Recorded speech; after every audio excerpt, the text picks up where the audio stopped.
Hi, this is a simple demonstration of capability of AWG 70,000 generating and replicating a different pulses and different variant of amplitude of each pulses. To generate the random pulses, the MATLAB code written here.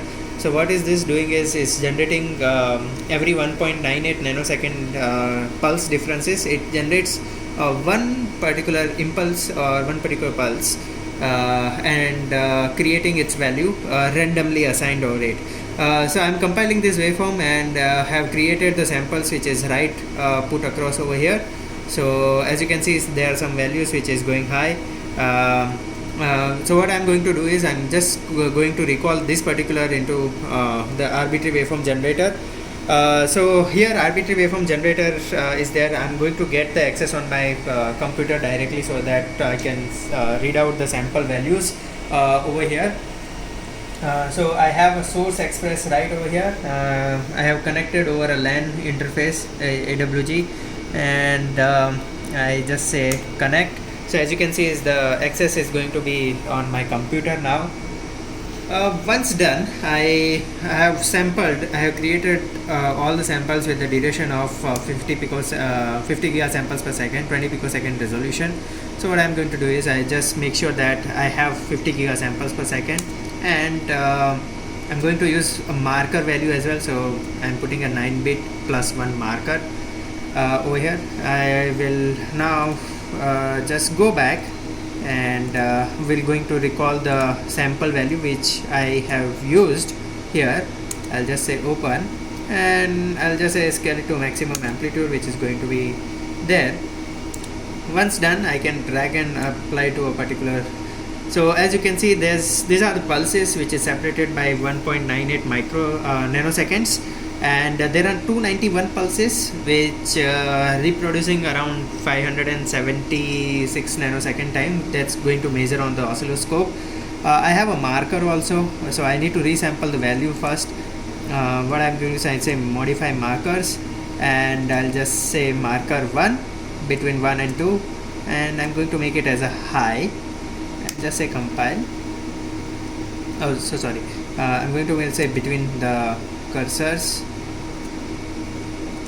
So say right click, modify markers between cursors, marker number 1, and I'm going to make it as a high. So the file has been created here, right over here. So that file, now I'm going to apply it to this. So now as you can see, there is a marker which is going high at the initial, and this will help us to calculate that what is the time difference between which is repeating each of the samples.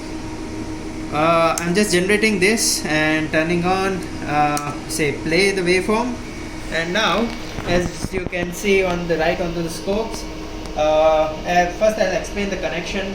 I have channel 1 of the output which is connected on oscilloscope channel number 1, and marker output I have connected on the channel number 3. And let me set the equation systems right over here. I'll go into the channel number 3, turn on, and we'll ensure that I'm triggering onto the channel number 3. So I am just changing the source, say channel 3 right over here, and as you can see, is the marker is going high.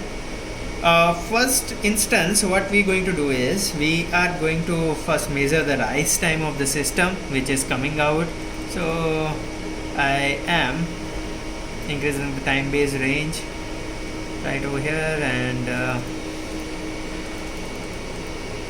say I going to zoom this particular, say zoom on, and let me just increase the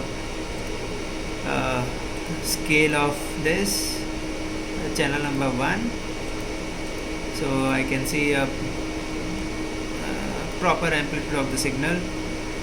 And let's just stop this and go into measure, say time, and rise time.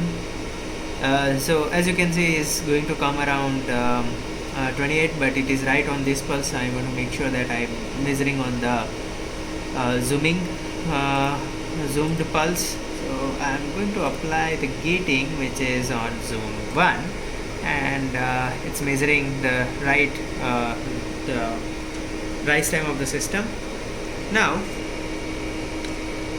so as you can see, is like it's rightly coming as per the expectation, which is varying around like 30 picoseconds. Now the next thing we going to do is the measurement between the two pulses. So distance between two pulses, which is 1.98 nanoseconds. So let me just come back here and say zoom off. Right, I'll say cursors and vertical bar. So this is the first reference of the pulse, and I have a second reference of the pulse right over here. So as you can see, is the distance is approx value is 1.98 microseconds right at the two between two pulses. So that's what we have created, the value between two of this. Now the next thing we're going to do is I'm going to run this and increase the time base so that we can measure the distance total between the equation, two marker values. So I have now two markers which is coming in here. So let me just put on the first, let me zoom to put out the accuracy, and right over here and say zoom off, and going to come back into this and just say zoom on, right click, say move cursor to over here, and so it's coming around like 576.308 nanoseconds. So this is what the pulse which is going to come between two, and as you can see here, the last pulse and the first pulse distance is also going to be very similar, 1.98 nanosecond. So this is a small demonstration of the same, which is showing the random generation of the pulses and recreating the different scenarios onto the AWG and measuring back onto the oscilloscope with a very accurate rise time. Yeah, thank you.